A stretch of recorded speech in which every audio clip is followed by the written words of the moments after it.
Hey everybody, this is Rob, Frontline Mindset with National Fire Radio. I am joined today by the one and only legendary Joe Kelley. I'm going to give you a little bit about Joe Kelley before he jumps in. Joe Kelley is an addiction specialist, NLP trainer, author, and sought-after speaker and media personality. His story of going from hometown sports hero, reputable canine officer, to prison inmate, and then rebuilding his entire life captivates audiences and allows him to share practical strategies and tools that anyone can use to create a life they're proud to live. I met Joe Kelley out at a treatment center with O'Banion out in Massachusetts doing an open house. I talked to him previously. He came highly recommended by some friends of mine that I had vetted, so I knew he was a good guy. Joe Kelley, welcome to the podcast, man. Thank you for joining us. Well, thank you for having me, Rob. It's an honor to be here and, kind of chop it up with you, too. Joe, for those of you who don't know, I know, and I read like your bio there. Did we miss anything? Is there anything you want to add in there? No, I think you hit it right on the head. I was a high-ranking law enforcement officer, had a fall from grace that had to rebuild his life, and now I use my story and my shortcomings to help others. It's that old story of turning your mess into a message.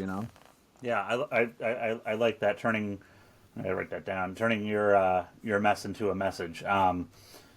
It's important to have Joe on today, and Joe, I want you to kind of like walk us through like a short story long, version of kind of some of the things that happened, because you have a book that I read. Just getting the camera here. Badge bars to beyond. Mm-hmm. But like kind of walk us through. Where you were in the fall from grace, because I know it's kind of. Sure. I'll get into it. Most people, want to know how that, officially happened. And I always say this as a first responder, regardless of what you do, EMT, fireman, police officer, dispatcher, nurse, ER nurse. A lot of us, we see a lot of things on a daily basis. Most people don't see in a lifetime.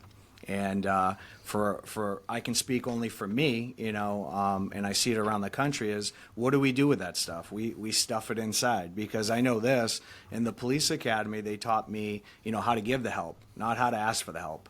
And, the stigma that comes with that.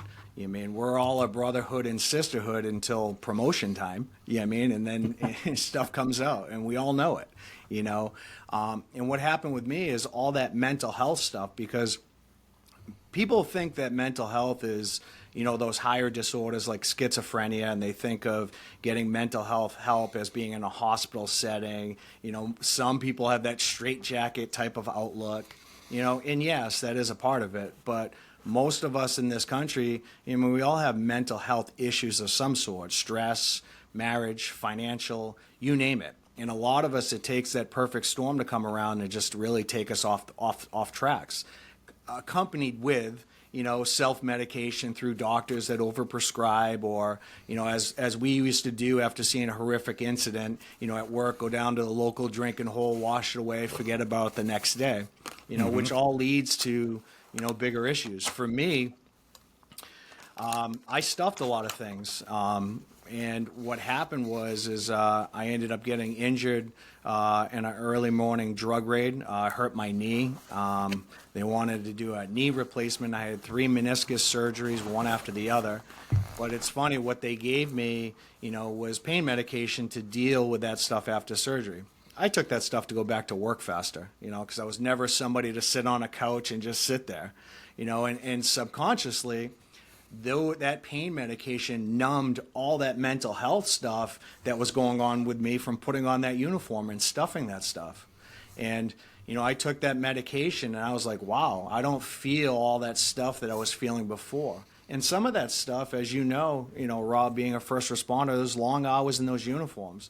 I'm from the Northeast, Massachusetts. It was taught to me early, support your family. I lived in my uniform to make the extra buck to, support my wife at the time and my family, and do the things that I had to do.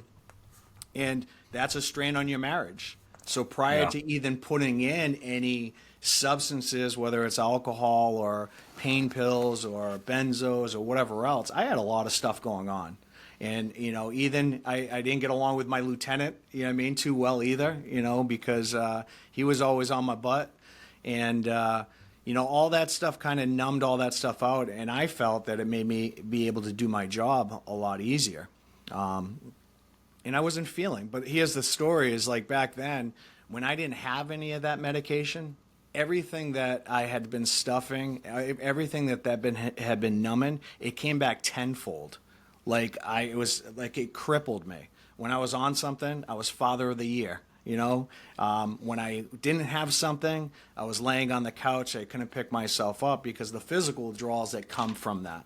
And there were a lot of red flags that came with it that I ignored. And also we talked prior to even getting on, the shame and the guilt and everything that comes with that. Because, listen, I know I was, a high-ranking officer, and I'm held to a different standard. I mean, I even held myself to a different standard.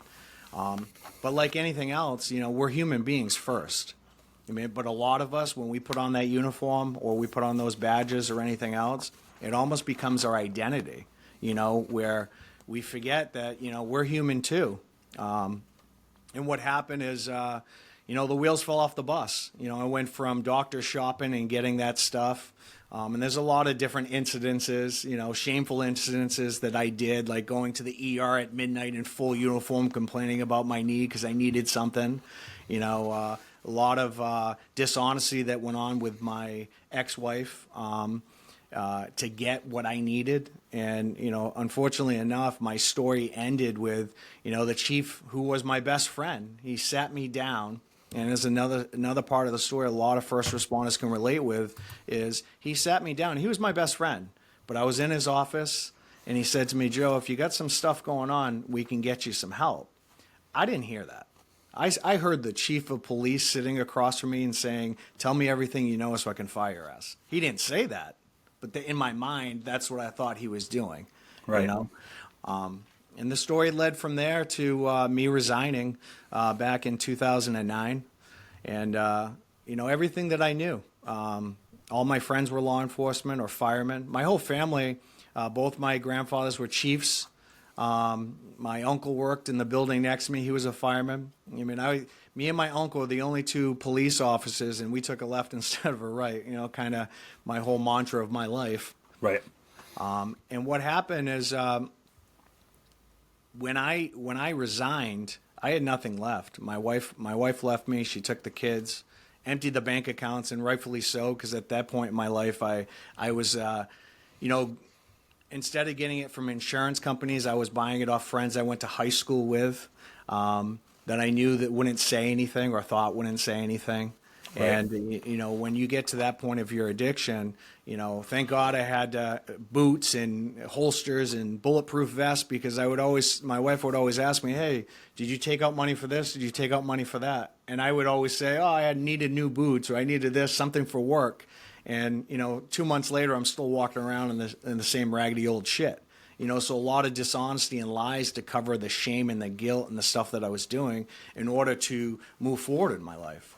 Yeah. And eventually, I got angry at this point in my life when I lost that job or resigned, and everyone left me.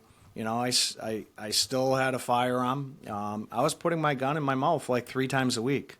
Because I didn't see how it could ever come back from that. I felt so alone. I felt so broken. And as men, what do we mostly do, right? The depression, the shame and the guilt, I masked it with anger, because I was always taught, and a lot of us guys are taught from an early age, be strong, don't show weakness, this and that. Well, I was angry and I'm like, I'll show you. And I didn't show anyone but myself. I went on such a tangent. Joe, it's funny too, like if I can just jump in quick, you talk about that shame and the guilt and how it leads to the anger. My wife and I, I probably get emotional saying it, about a year and a half ago spotted a difference in me that I was becoming more angry. And we had been in marriage counseling. We were working through things. And she was the one who kickstarted my, I call it a journey because I'm still on it, right? The path of recovery for me was that she said, you're really angry lately. You're flying off the handle at things. And I think that you're depressed, and this is why. And she laid it out, and like, you want to talk about getting hit with a sledgehammer Yeah. in the gut.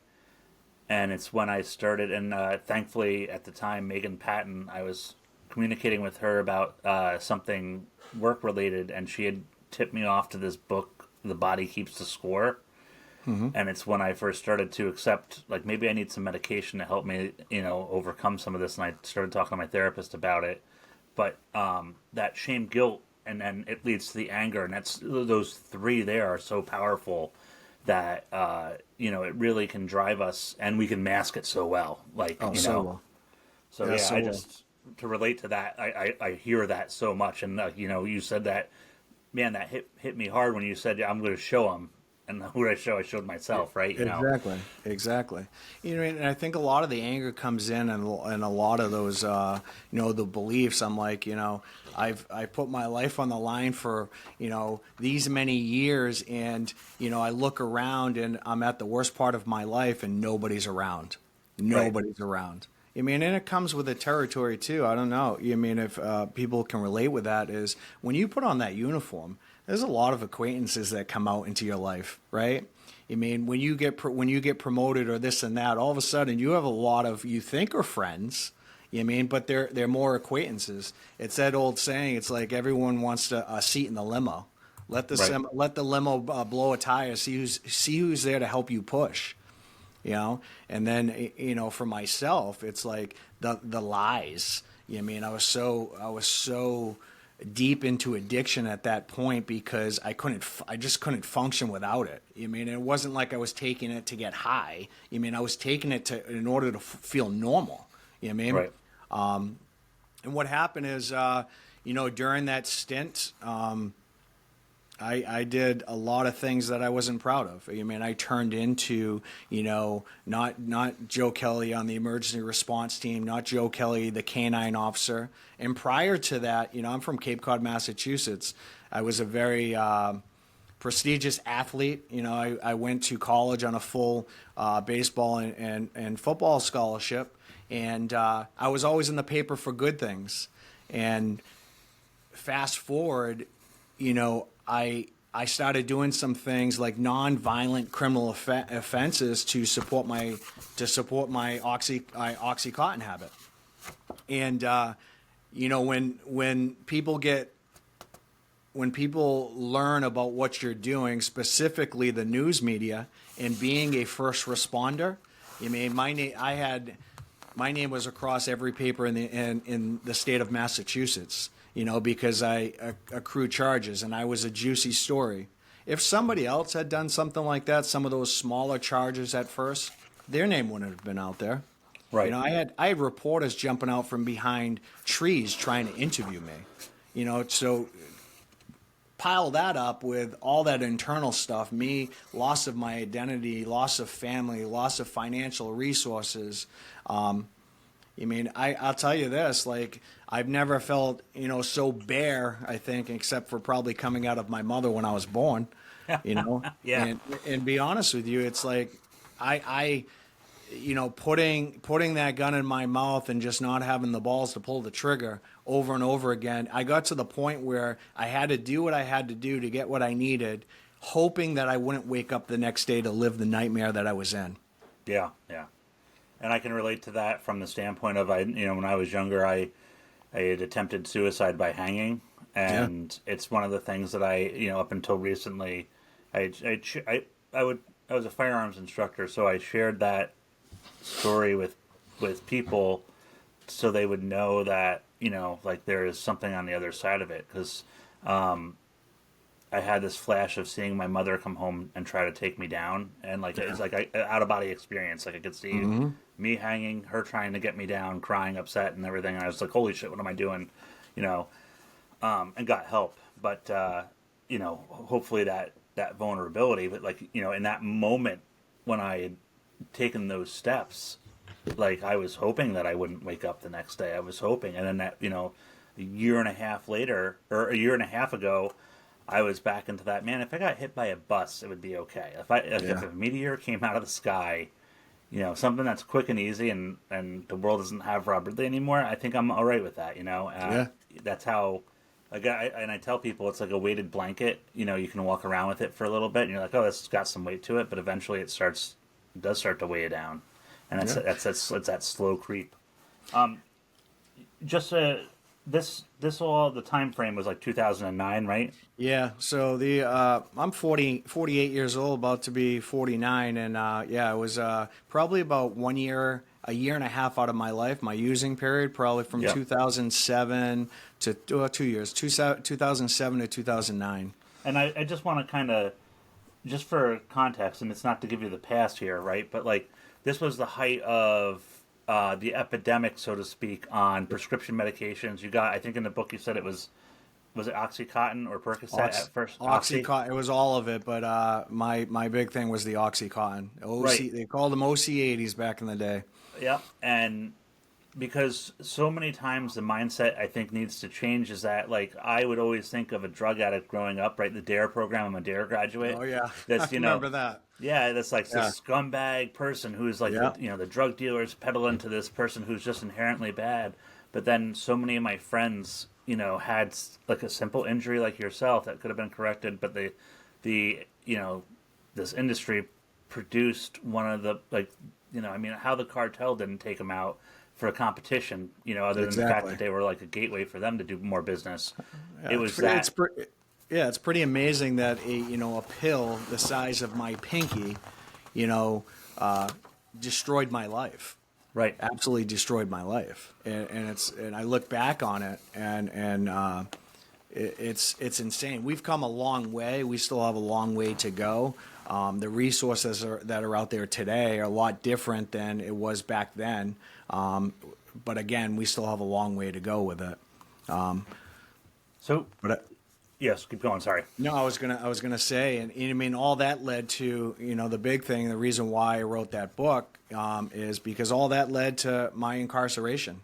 I mean, me walking into superior court, where I used to testify, where I knew everybody in that room, and I don't know if you know what it feels like to walk into a room in handcuffs in front of all your colleagues.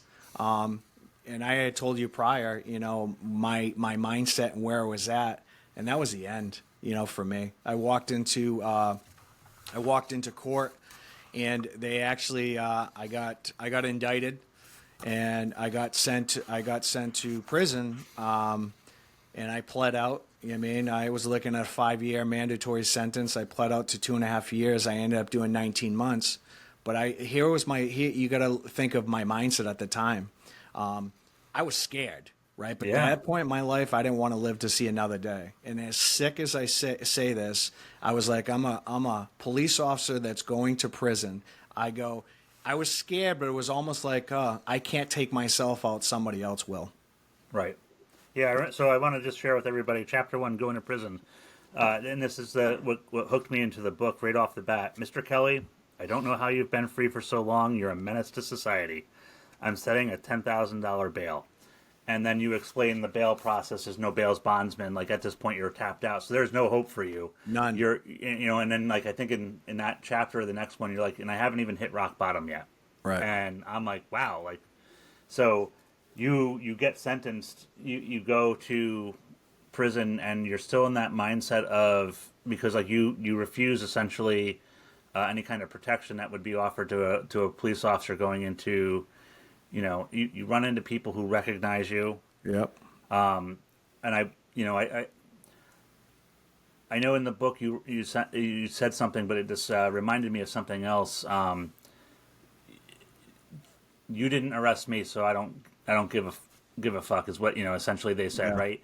Yes. But at the same time, it made me like I thought to myself what kind of a cop you were, because there's two sides of law enforcement. There's like the heavy hitters, like the Punisher types, right? Who are like, but then there's the ones who are stern but fair. And I couldn't imagine that you didn't have this, like, and maybe I got you completely wrong from this one sentence in the book, but like in my experiences, like, you weren't an asshole to the No. point where this guy would say like, yeah, you know what?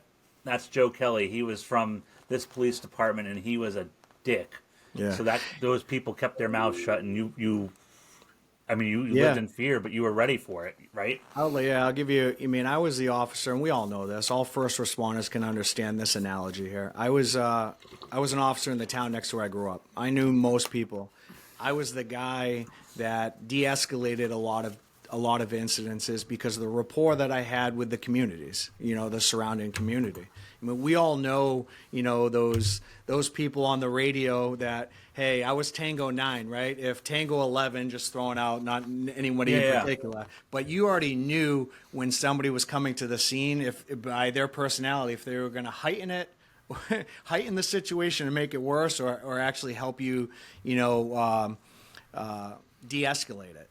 And I was that guy. I was a well-liked officer. I mean, people had told me afterwards. I never had an issue with anyone. I mean, I wasn't the guy that was out there trying to, punish the public because I didn't get invited to my senior prom. You know what I mean? Right. It was. I loved doing what I do because I loved helping people. I had a job to do. I said to people, don't ever put me in a position where I have to do my job because my family comes before you. You know what I mean? But I was very fair, and it was a devastating part of my life. But I also say this, from 2007, we'll just say 2007 to 2009, all the stuff that I went through, that's 2 years out of my life. I'm going to be 49 years old. I refuse to allow that to be a life sentence. I refuse. Right. And then, so you go through prison, you get out, Yep. you start to find yourself in the community of recovery, helping, but you still got that anger. Yes. You still got that, so you're dealing with that. But then there's something worse that happens. Like you essentially get let go from this facility that you're helping out at, and you go through this. Are you comfortable talking about this as it was in the book? Yeah, I'm an open book. I think it. Go ahead. So you go out with family on the Cape, and everybody goes for a swim, and unfortunately, some people, some of your family ends up going under. You thought you were going to go under yourself, and it was your cousin, right? If I remember. Yeah. My cousin I grew up with. Yeah. Your cousin you grew up with ends up drowning out in the Cape, and you have to see all the first responders that you used to work with, and you actually have a relapse here. You have a slip, and you go back into for a week, and then kind of pick the story up from there, because I think that's where, for me, I was like, that's like I was right on the edge of my seat reading that, because I've been there myself of my own recovery, and like it was just. Well, we know what you mean. Regardless of what any of us going through, life doesn't stop. It doesn't stop. And what happened was at that time in my life, I was a clinician at a local detox. It wasn't really working out too well for me. I could never escape, my past being in the same town that I grew up in. It was very hard for me to catch a break or do anything else. And then I was out on a boat, and we were on a lake, and we were on our way back in after spending a day of, eating. Nobody was drinking or doing drugs or anything like that.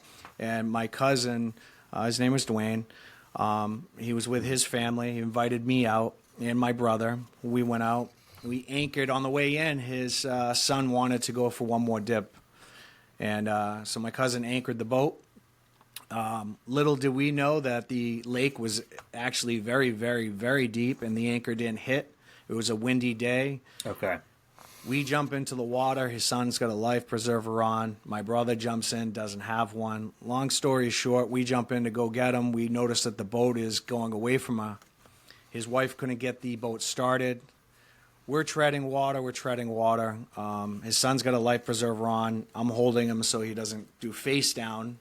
My brother's in the water. My brother somehow got back to the boat and was trying to get the boat started. And my cousin, we must have been, I don't know if anyone's ever tread water for 5 minutes, but it seemed like an eternity. We were out there for about 20 minutes. And we're bobbing like apples, and he finally went under. And the screams, they still bother me today at night. And when I think about it, relive the story a little bit, but I'll never forget it. His son crying and the wife screaming, my brother yelling. And I was going under for the very last time. I had no idea what was going on. I had nothing left in me. And as I was going down, it's almost like from a movie, like I wasn't coming back up. I don't know if anyone's been in so exhausted. Somehow, some way, my brother got that boat started because it was a tricky way to start the boat, go figure with my cousin. And he grabbed my hand, dragged me up, and I'm puking water up. The Coast Guard gets called in. They're looking for him. They didn't find him till the next day. And it really, my cousin Dwayne, I grew up with. My mother, my parents were divorced. We were raised together. I was always at my grandmother's house. He knew every secret about me. He was my confidant, never gave up on me, even through those times. He was the one that was always there for me. And I get emotional now about it. Yeah. And it was tough. And, not being, being sober, but not being, long-term sobriety, Right. I went out right away and needed to escape. And, I used for about a week. And then I said to myself, what am I doing?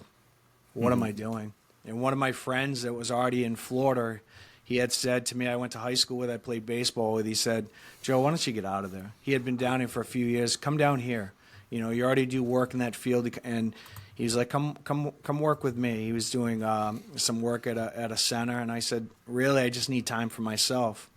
That was the start of my journey. But I'd like to reverse real quick is Yeah, sure. going prior to that happening, you got to understand, how did I go from, wanting to die, being in prison, and then wanting to live again? I think that's a big point in my story is when I was when I first got out of prison, I had a guy that I hadn't talked to in 25 years, it seemed like. Or maybe, it had to be 20 years. He was a tight end on our football team from high school. I was the captain of the football team and went on and this and that. He wrote me like an inbox on social media and almost a letter. And the reason why I want to bring that up because it changed the whole trajectory of my entire life. It didn't fix everything, but you got to understand that flicker of hope and that fire inside was almost out. And I got a letter from this guy, and this is good for anybody that is reaching out to somebody they care about that might be struggling any avenue of their life. He said to me, he goes, Joe, you're the captain of our team. We haven't spoken in a while. I don't know if you know how much you meant to us.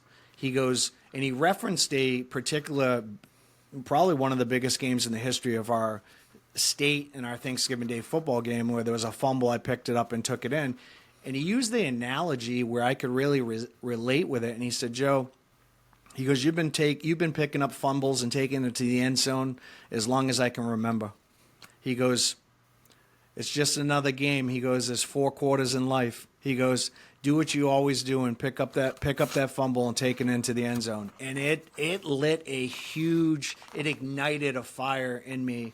And he gave me specific examples of remembering who I was from some guy I hadn't talked to in like 20 years. Right. Family will say that to you, but we always kind of say to family, you're supposed to say that. You're supposed to do this. Right. But coming from somebody I hadn't talked to, it really struck a chord in me and ignited that desire to want to be more. Remembering who the F I was, right? Remembering specific examples in my life when things have been not going well, my back has been against the wall, and having that tenacity, to come back regardless of the odds. And his name was Damian Palanza. I mean, he's no longer with us, but he had a big impact in my life. And I always mention it regardless of where I'm at, what I'm doing, because I want people out there to know that, hey, if you're reaching out to someone, don't just say, hey, you're strong, you're this, you're that. Give specific examples of knowledge that you have when they were strong, when they were victorious, when they did come back. I think it helps out a great deal. So I just wanted to share that too. Sorry. Yeah, no, that's because I remember that in the one chapter you hitting on some of that stuff there, and it's Yeah. So, you start to you have that time in Florida, and really Yeah. like that. You have that moment, that ignition, so to speak.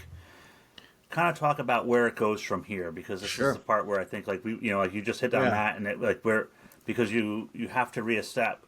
I don't like the word reestablish, but you reestablish yourself, right? Like Yeah. I reinvented myself, so to speak. I came to Florida, and a part of my past, and we talked a little bit before, is I was always my ego was huge. I was a football scholarship athlete, emergency response team, canine, all that mentality. I had a huge ego, and I had to squash that and humble myself. And I chose not to date or anything else when I came to Florida.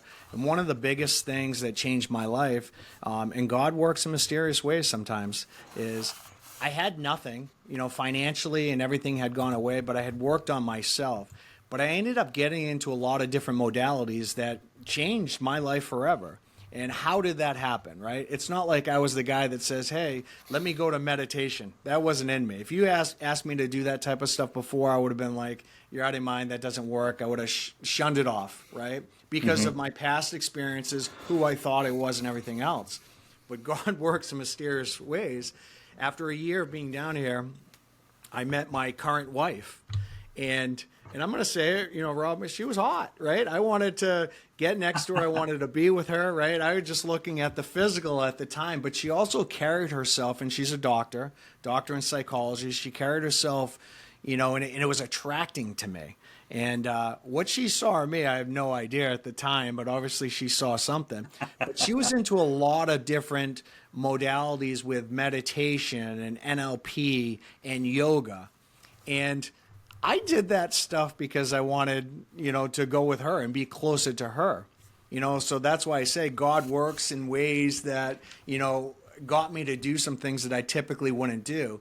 And when I did those things with her, I started to see the effect that it had on me personally, So that was my big transition into NLP, which is neuro-linguistic programming, where it's basically communication. The simple word for it is the roadmap to the mind.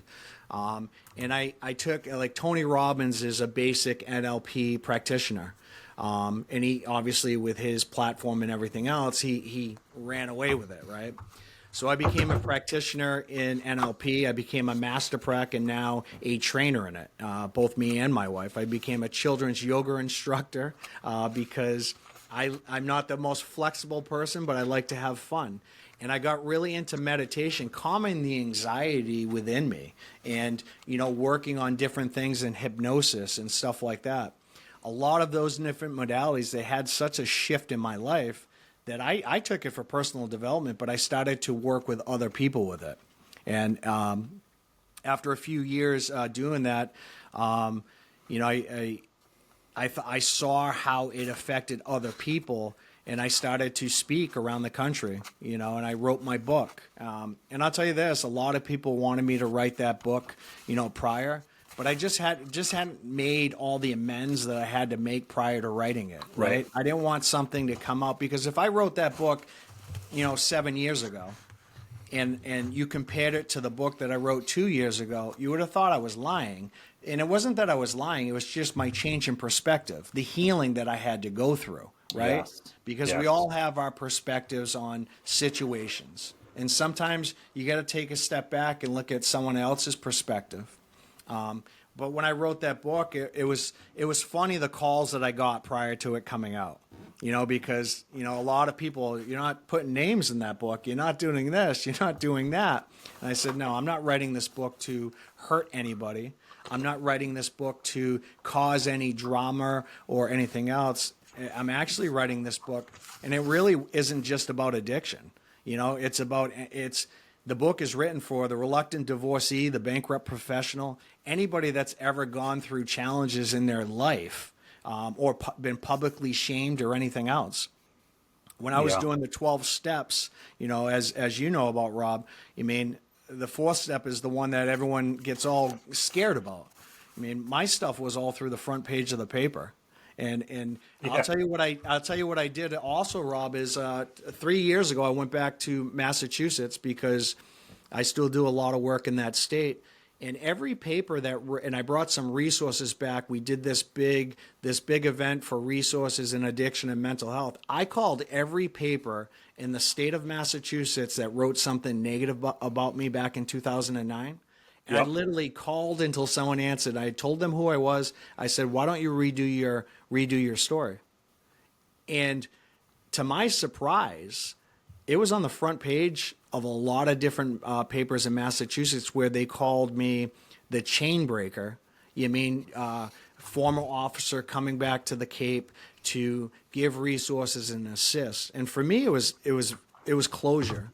You mean, because I always say this: life is 10% what happens to you and 90% how you respond to it.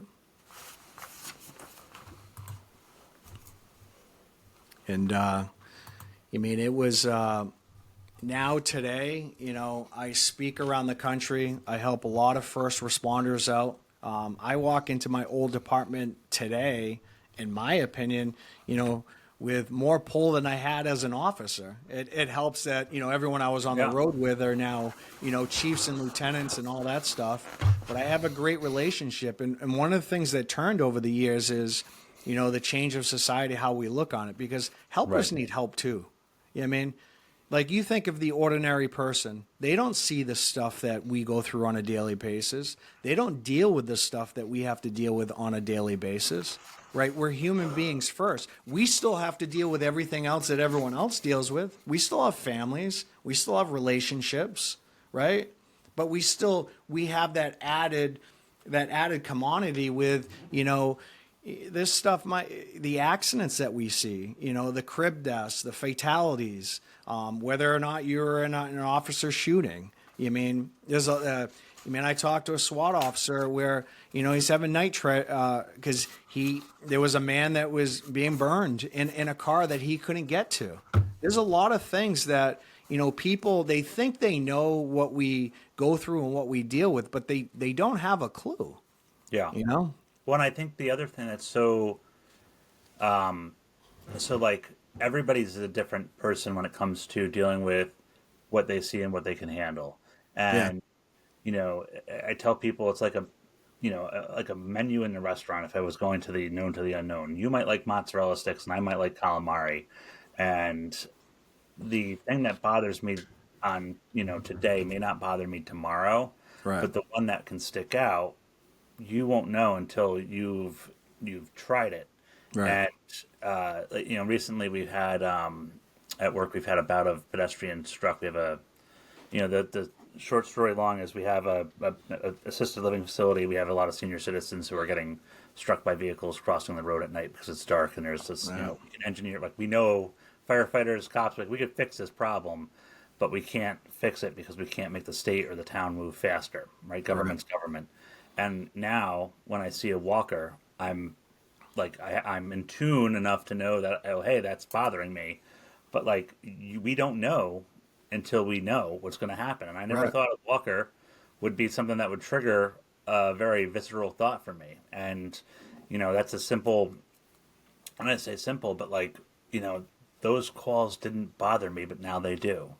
And you hit it right on the head, Rob. Like, one of my first accidents ever, was with a young child and his dad, and it wasn't and the child was deceased upon arrival, and my first week on the job, my idea was, this is what I've been trained for, this is what I do. At the time, it didn't bother me. At the time, or I shouldn't say it didn't bother me. I didn't think that it had the effect that it was going to have on me 2 years later. 2 years later, when I had my own kids, and how I carried that, and how it gave me anxiety, and how I became a little bit more sterner, with kids being kids. The effects that most critical incidences that we go on, we stuff and we don't think that it's kind of like if you ever have an argument with your wife, you know what I mean? It's never really about that argument there. It's about, the stuff that you've stuffed in and haven't said anything for a while. Right. I mean, it's like a pressure cooker. You ever seen a pressure cooker? Mm-hmm. If you don't let the steam out on self-care or self-awareness or anything else, sooner or later that top's going to blow off of anything. Yeah, I think of the backpack, right? Like the pebbles and stuff, and soon, you might be able to take them and carry them around. But like eventually that, and I remember one of the guys that I worked with was a part-time police officer. He retired, and he bought that training to us, and it made so much because it's you may be able to carry the 5-pound rock today, but then tomorrow we're going to add a boulder. And normally the boulder wouldn't be a problem, but that 5 pounds from before is going to put it over the edge where you can't support it anymore. And and part of it, I think, is more of us need to get out there. I'm boisterous about my shortcomings and downfalls, because if I'm boisterous about the things that I went through, maybe it's going to help those that are dying silently somewhere in the corner. I mean, breaking the stigma specifically for first responders out there, because there's a lot of stuff that comes with that, specifically, with police officers and carrying guns. We're afraid to get help because we're afraid that our identity, our job is going to be taken from us. You know what I mean?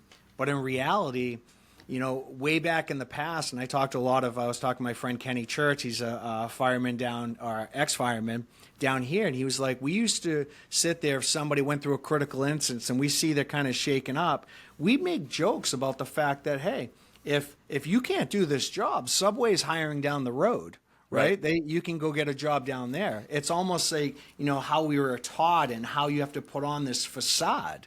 But the problem is the same things that I would say to that younger officer back in the day that I dealt with, and it took me out later in life. There has to be an answer for talking to someone and it being okay to talk to somebody. Yeah. And I know and I can only speak on this locally in New York, right? Like firefighters, and it's kind of counterintuitive. Just using a red flag law as an example, they're worried about opening up to somebody about something and saying the wrong thing and having a firearm taken from them because of how the system's set up.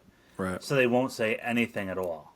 Right. And I told my brother-in-law that because he's a trooper, I said, I feel like the fire department now, for those of us who are firearms owners, are now, we see it, we have empathy for police officers because we're worried about this thing and being this labeled. And like, I know they used to, the corrections guys called it the rubber gun squad, right?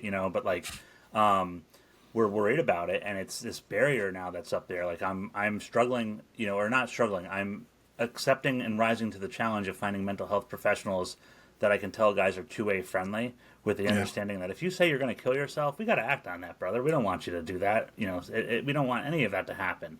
But at the same time, like, these are mental health professionals who can, one, handle first responders, and two, they're not looking to make you a political statement. And not that I want to like dive into the realm of but like it's a barrier that's, it's something that was meant to do good things, and now it's becoming this barrier, and we have to address it. I agree totally. You think of the suicide rate among first responders, it's rising at an alarming rate. And why is that? And in my opinion, you look around is because if you ever look at the suicide rates, who's the last call usually, before somebody acts or plans something? It's usually to a colleague. It's never to our wife. It's never to our parents. It's never to our kids. It's never to anyone. And why is that? Because we feel like they don't understand. Mm-hmm. We will call a colleague that we don't have as much of a bond with just because, for one reason, because we think that they can understand. They walk in our footsteps. They deal with what we want to do. But why is it that we don't call? Because we don't communicate to them. We don't come home and talk about the shift or the, what we went through with our wives or anybody else. Most suicides that happen with first responders, you know where they happen? They happen at home. They happen at home on our couch or in our bedroom or this and that. And so isolated and so alone because we either don't communicate, don't know how to communicate with them, or are unwilling to communicate. And that's part of the problem is what I've tried to do, and even when we're coming up there for some doing some trainings, is educate, empower, and equip. You know, there's a lot of us first responders that are still active, and a lot of us that aren't active anymore that have walked in those steps to give resources. The one thing I've learned is, and even myself, is every department, I think that you should have outside resources of ex or current first responders that aren't associated with their department, because guys will feel more willing to speak to somebody that's in a different state than in their own state, because they want to protect themselves from anyone finding out as well. I mean, rapport is everything. Yeah. And I'd like that: educate, empower, and equip, because it's like the 3 E's of success here in emergency services. Like because that's what we do. We educate our people, we empower them to take action, and then we give them the equipment to deal with it. Right. So like it's a good. I love that. Just shifting back to the addiction side of it. Sure. What does help look like for somebody who is struggling with addiction? Because I think this is we had the previous conversation about that DARE program graduate, right? Yeah. Who thinks of the drug addict as this horrible person, right? But because when we see people who are in it, and I think for first responders, I've talked about this before. We see a broken mental health system. So for us, sometimes I think that we're not even trying to get ourselves help because we see it's broken at baseline every day, because our frequent flyers are still there. We're not getting the help out, and then when there is somebody who's trying to get help, we watch the system eat them up and spit them back out. Yeah. So what does help look like for somebody who is in crisis with addiction? I mean, I think it's something that we're all trying to put together as well. There's a lot of great resources out there. We had talked about having something where it's an accountability group for more people to be aware. I mean, it's getting out there. I love awareness, but I want tangible resources too. Right. Awareness is great, but you need to have tangible resources. And one of the things that I've done is I've traveled the country to look at different facilities and different clinicians and ex-first responders and this and that, and putting together a list of just resources. It's like talking with you, Rob, in collecting the resources that you already have, and extended my resources. And like Jeff Dill, who works for, the Florida, the Firefighter Behavioral Health Alliance, all of us coming together to actually bring all the resources that we have from across the country. So when somebody does call, I don't believe that there's a one size fits all for everyone. I don't think that everyone needs inpatient treatment either. Some do. There's a lot of great outpatient stuff. There's a lot of great individual therapists. There's a lot of telehealth. But it's being, I had an incident once where, there was a certain firefighter union that used a place and their beds were full, and they ended up taking this firefighter to a local hospital. This was this guy's first experience with seeking help. Yeah. I don't agree with that. If you like a certain place for whatever reason, and they're full, then let's look at other places. First responders in general love first responder only facilities, right? There's a lot of places out there that say that they're first responder only, but then you get there and it's something else. It's like looking at a brochure to go on vacation, right? Is it what it truly says it is? Right. We need to get out there and vet places. Kind of why I share my resources, and we did that big open house before to put eyes on things. I'm willing to go anywhere at a moment's time to find different resources to help people that are in need and help. One of the biggest things is everyone going to say, hey, I'm going to go in today? No, they're not.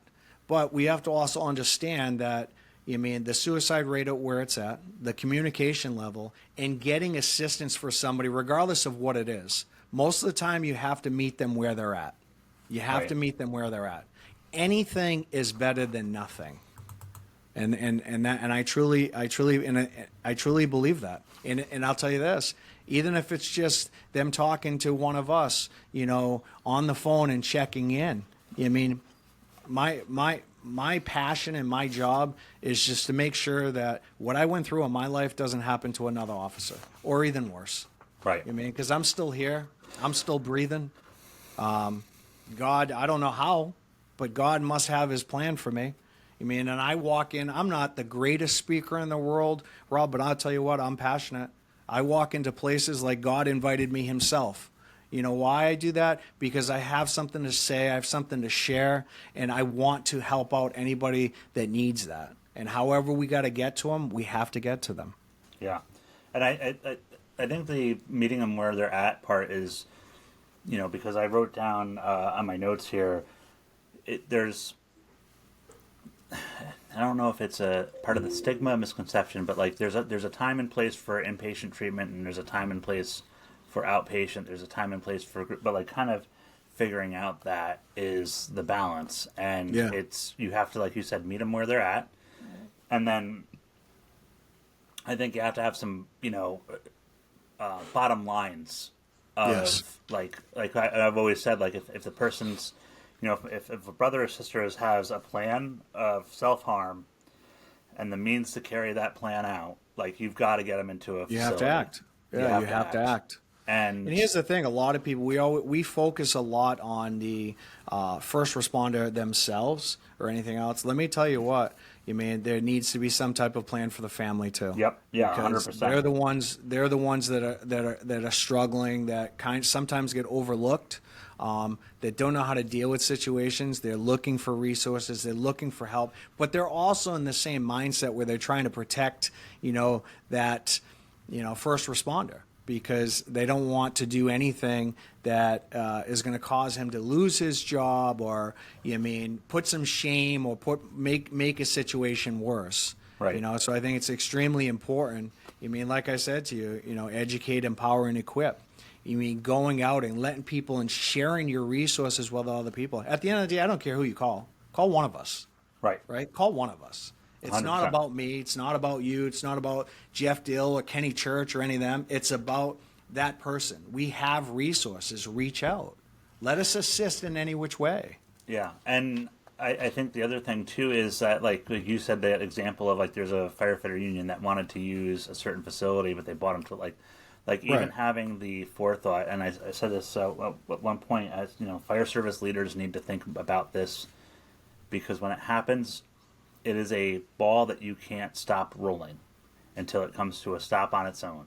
So having the conversation now to say, okay, you know what?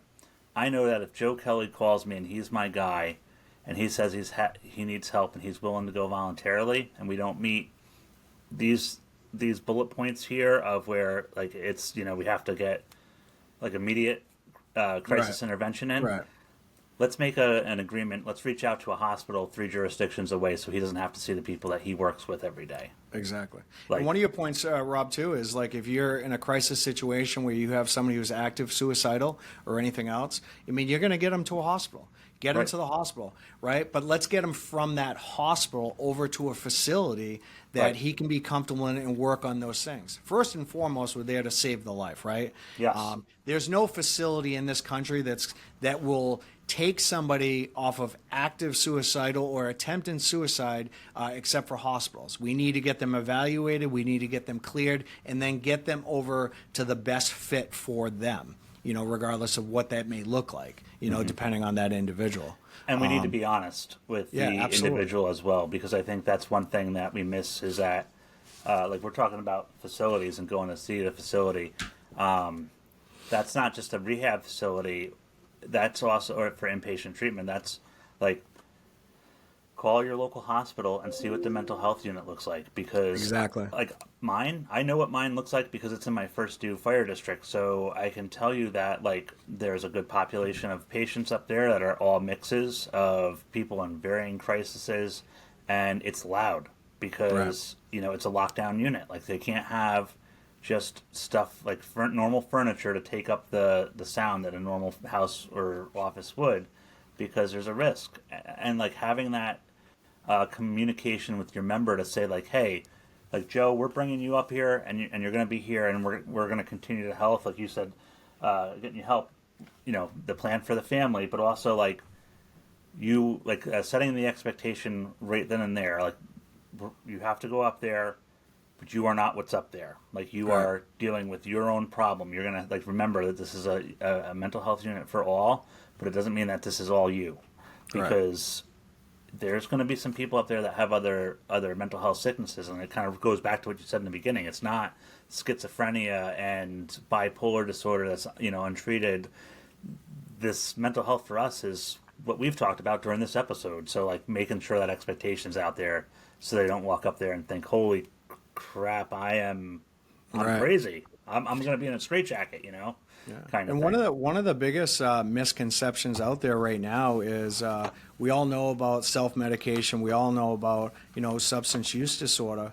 But I speak around the country, and it amazes me that people aren't aware that specifically with what we do as first responders, the PTSD that might pop up, the burnout, the being overwhelmed, the stress, and all that stuff. There are places out there, first responder only, and other places for people that aren't, that you can go that take a break, to take a time out. To gather yourself and work on the things that you need to work on, because listen, we all have stuff in life that comes up. And sometimes, I said earlier, the perfect storm comes out. Sometimes you have to get out of the chaos, kind of look at where you're at, where you need to go, get steady, and then get back to doing whatever you do. There are places Right. out there that you don't have to have any substance use issues or be around people that do.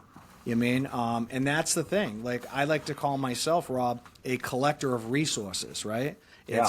We haven't known each other long, but we've had intimate talks and obviously good rapport. But it's like anyone that we come across is like, my resources become yours, your resources become mine. And vice versa to everyone. So I think it's extremely important to keep getting out there, keep reaching. One of my things this year was more stages and pages. Not for me, not for ego, or not for this or not for that, but just more to get more extenuated resources out there. So if somebody does call and say it's in Idaho, having resources out there for somebody to be able to turn to. Speaking of resources, and I think this is a good segue because I know what, like we've been almost going for an hour here, which is amazing to me because it feels like we just started talking. One of the resources that's out there is you're coming up to my department up here in New York with Yes, sir. to do a class with Karen. Like, kind of talk about this program here, because I think this is important, because we talk Yeah. about resources, but then very few people actually deliver, and you're part of an organization that's delivering. Yeah. So One Brother, One Sister, it's a nonprofit organization, founders Karen Hurley and Scott Jones. I came on with them about 2.5 years ago because I love what they do. Karen had lost her brother to suicide, who was a firefighter, and she said, this is enough. So she went and got, we do education around the country. It's free of charge for first responders and veterans, and there's different classes and different trainings that you can train. There's communication training, de-escalation training, brain training, a lot of different trainings, because our model was, educate, empower, and equip, getting out to different areas of the country and bring in tangible resources that we've collected and vetted over the years, but also to give people national certifications. You actually, this course that we're coming up, it's, I believe the one we're doing with you is the 3-hour course, where it's basically, there's a test at the end. It's not going to be a hard test, but it's a national certification for people to put on their tool belt to attend. And you can also get CEUs if you need them as well. But I'm a firm believer in, and I'm going to say it over and over again, educate, empower, and equip, because knowledge is power. Knowledge is power. And when you go to these places, I make the most of it. Like I said before, collector of resources. You never know who you're going to run into, in disseminating your resources so they can fill up their chunks in their toolbox with other stuff that they can bring back to their other departments, their families, friends, colleagues, whatever. I mean, I think it's huge. I think it's important. And we're coming up to you guys very shortly. We're in New Hampshire. We're in Massachusetts. We're in Las Vegas. We're in a lot of different areas because it's important that people have the education, because ignorance is not going to help you. You know, when you run in and that place that you use is full, what are you going to do? You Right. mean, let's get out there and form, you know, a coalition where, hey, you can turn to different people, you mean, to get what it is that you need. So you're not just sitting there, because here, I know this. Someone reaches out for help in the moment of desperation and they need help and they need it now. It's not, hey, let me call you back in 2 hours, because people die. Yeah. You mean, and waiting is killing us. Yeah. And I think it's important too because you know, I experience as the, you know, master educator, right? Yeah. I thought the hardest thing to do would be to have the difficult conversation and say, Joe, I'm concerned about you. Are you going to hurt yourself or hurt somebody Right. else? That's the easiest thing. Yeah. It was you telling me yes, and actually I've got a really good plan, and like I I got don't you. want to do this, and there's no going back. You're on the ticket at that point, as we would say, right? Like you're assigned the box. You are the first Yeah. due company to that person's crisis, and you can't call yourself out of service. You've got to get, and it is a you are invested from that moment until that person is safe, Absolutely. and that is like, man, there's so much to say about that, and I can't say a lot about it currently, but yeah, like it is, and that's why this training is so important, you know. And And one of the things, Rob, that is, I say this all the time, regardless if you're dealing with first responders or dealing with kids or anybody, it's not what you say, it's how you say it. I mean, everything is in your delivery, and that's some of the stuff that we teach.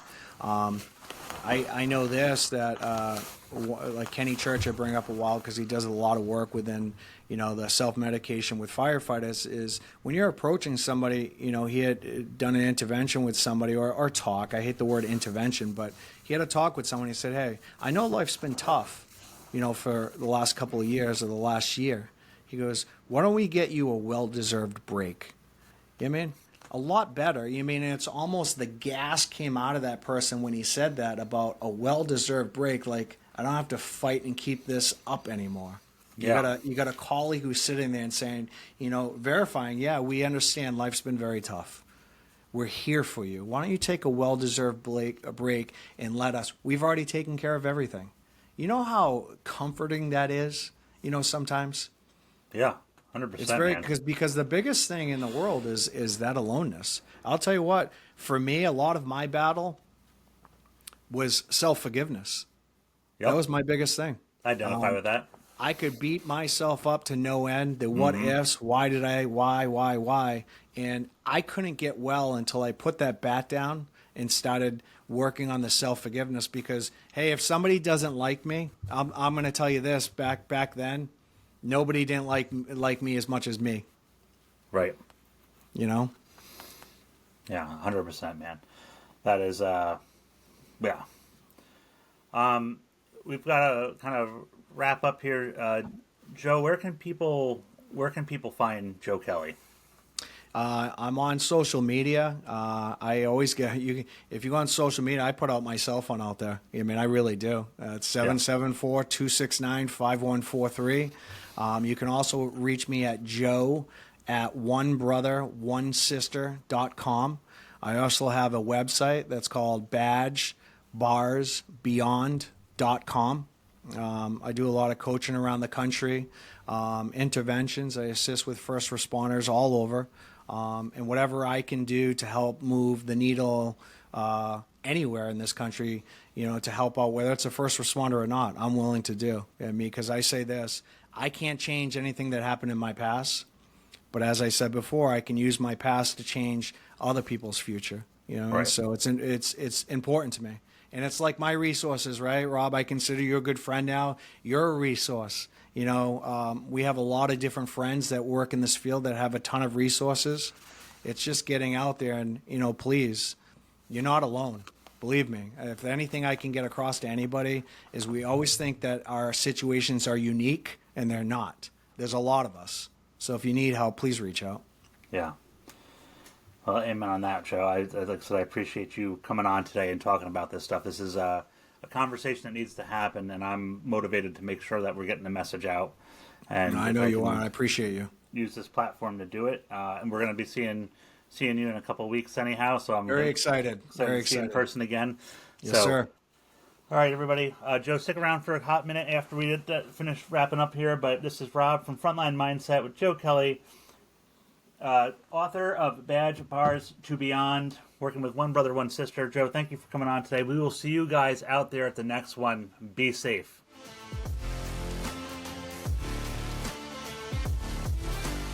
National Fire